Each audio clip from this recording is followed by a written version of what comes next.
Morning student. आज पढ़ेंगे पाठ 11 आदर्श और वरदान। मैं आपको ये कहानी के रूप में एक्सप्लेन कर दे रही हूँ।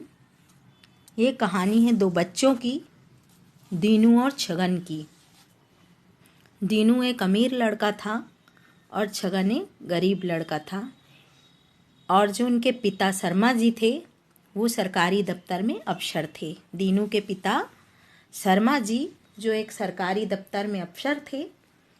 एक बार बच्चे जिद करने लगे और दीनू और उसकी बहन जिद करने लगे।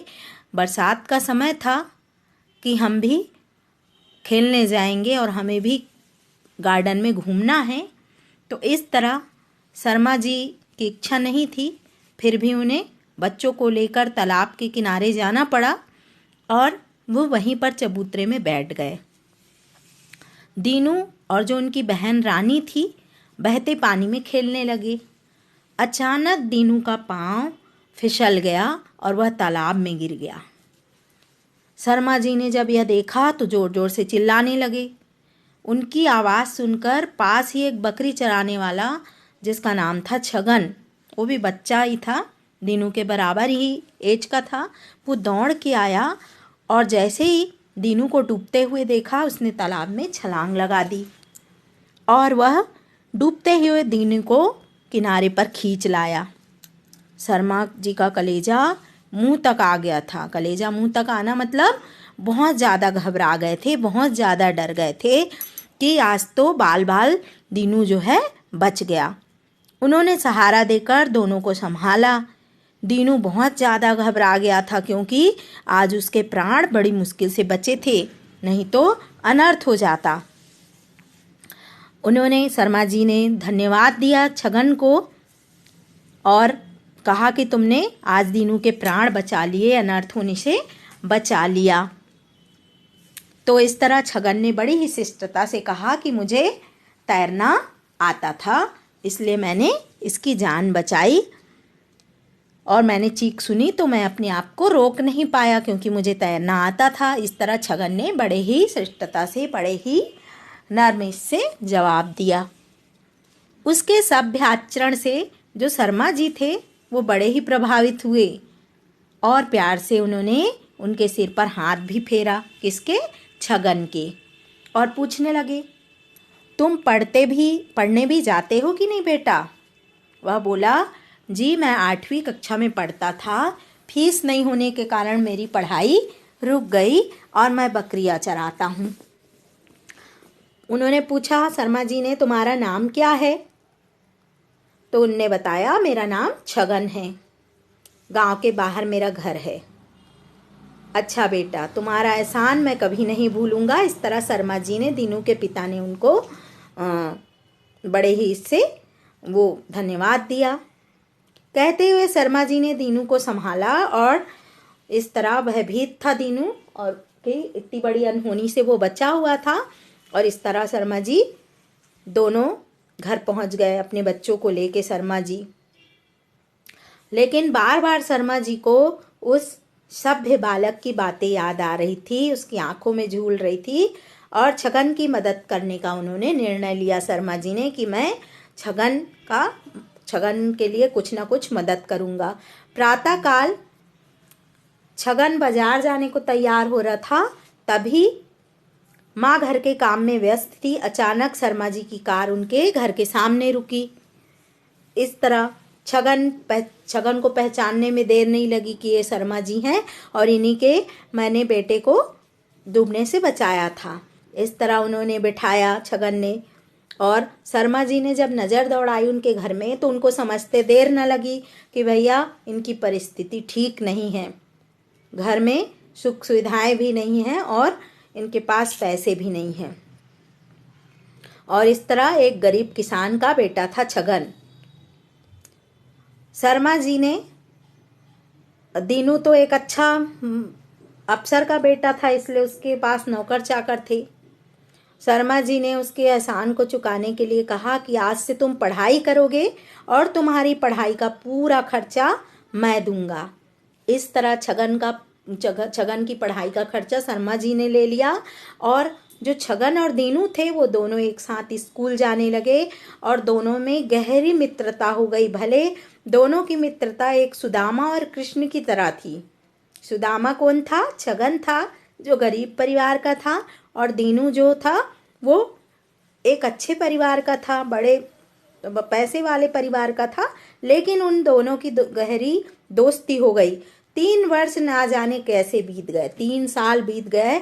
उन दोनों ने साथ में पढ़ाई करी, एक साथ खेलते थे, एक साथ खाते थे, एक साथ पढ़ते थे। उनकी दोस्ती एक आदर्श दोस्ती बन गई। और इस तरह छगन के लिए दीनू एक वरदान बन गया और छगन दीनू के लिए आदर्श बन गया। कैसे बन गया कि छगन ने उसकी जान बचाई तो एक आदर्श प्रस्तुत किया छगन ने, और दीनू ने उसके पढ़ाई का वो दिया तो दीनू एक वरदान की तरह छगन के लिए साबित हुआ कि उसकी रुकी हुई पढ़ाई जो है कंप्लीट हो गई। तो इस तरह से, लेकिन अचानक ही शर्मा जी का स्थानांतरण हो गया, तबादला हो गया और उनको कहीं और जाना पड़ा, जिससे दोनों बड़े ही दुखी हुए बिछुड़ने के इससे। और इस तरह दोनों दुखी हो गए। लेकिन छगन इतना होशियार था कि उसको अच्छे मार्क्स आने लगे और बोर्ड परीक्षा में योग्यता सूची में उसका शीर्ष स्थान रहा, मतलब मेरिट में आ गया छगन। और इस तरह उसको स्कॉलरशिप, छात्रवृत्ति मिलने लगी और वह अपनी पढ़ाई पूरी कर लिया उसने। अंत में उसने इतनी पढ़ाई करी कि वो एक डॉक्टर बन गया, डॉक्टर छगन। और इस तरह उसने रतनगढ़ नाम के स्थान पर एक नर्सिंग होम खोल लिया, उसने अपने खुद का हॉस्पिटल खोल लिया। और अब बहुत समय हो चुका था। अचानक दीनू जो दीनानाथ बन चुके थे, बहुत समय बीत चुका था, दीनू परिवार के साथ रहने लगा था, अपने विवाह हो चुकी थी। लंबा समय बीतने, समय गुजर जाने के बाद अचानक एक पत्र आया और दीनानाथ जो दीनू था उसने उस पत्र को पढ़ा। वो पत्र छगन, डॉक्टर छगन ने भेजा था, जो कि रतनगढ़ में नर्सिंग होम खोलने वाला था।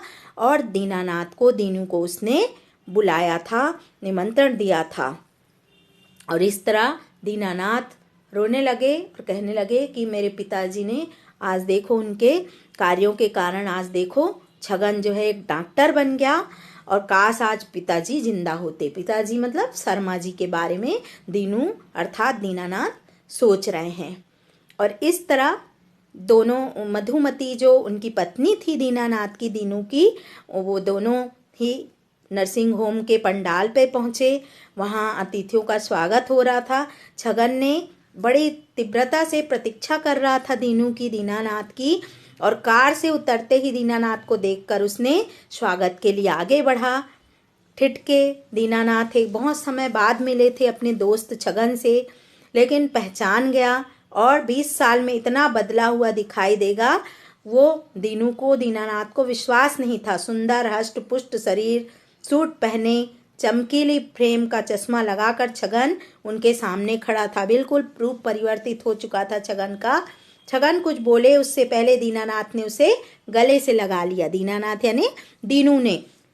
दोनों मित्र भरत और राम की तरह मिले और खूब बातें हुई आपस में। और ये सब उनकी पत्नी, दीनानाथ की पत्नी देख रही थी। गदगद स्वर में छगन ने पूछा, बाबूजी नहीं आए? दीनानाथ के ओठ फड़कने लगे।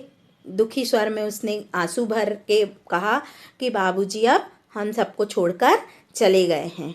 इस तरह छगन भी रोने लगा कि क्योंकि बाबूजी के कारण ही आज छगन उस मुकाम पर पहुंचा था। इस तरह दोनों मित्र खूब साथ में मिले, उद्घाटन हुआ।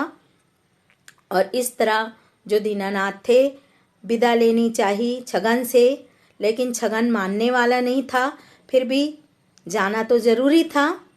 इस तरह स्मरण कर दोनों मित्र एक दूसरे के ऋणी मान रहे थे अपने आप को। दीनू, छगन ने उसकी जान बचाई थी दीनानाथ की, और जो छगन था उनके पिता ने उनकी पढ़ाई पूरी करवाई थी शर्मा जी ने। तो दोनों एक दूसरे को ऋणी मतलब अपने आप को कर्जदार मान रहे थे कि इसके कारण आज हम इस मुकाम पर पहुँचे हैं। और दीनू सोचने लगा इसके कारण मैं आज जिंदा हूँ। तो इस तरह खूब बातें की दोनों ने। लंबे अंतराल के बाद दोनों मिले थे और इस तरह दीनानाथ को लौटना पड़ा। वो भारी मन से विदा हुआ। इस तरह जाते जाते एक दूसरे के बारे में जो स्मृतियाँ थी, जो यादें थी, अपनी आँखों में लेकर जा रहे थे और इस तरह दोनों एक दूसरे को आशीर्वाद, एक दूसरे को दुआएं दे रहे थे कि ये हमेशा सुखी रहें। तो दोनों दोस्तों की दोस्ती पक्की थी और दोनों ने एक दूसरे के लिए बहुत बड़ा कार्य किया था। तो इस तरह ये थी कहानी दीनू और छगन की, आदर्श और वरदान। तो आदर्श कौन था? छगन था। और वरदान कौन था? दीनू था। तो ठीक है बच्चों, आपको समझ में आ गई होगी चैप्टर। धन्यवाद।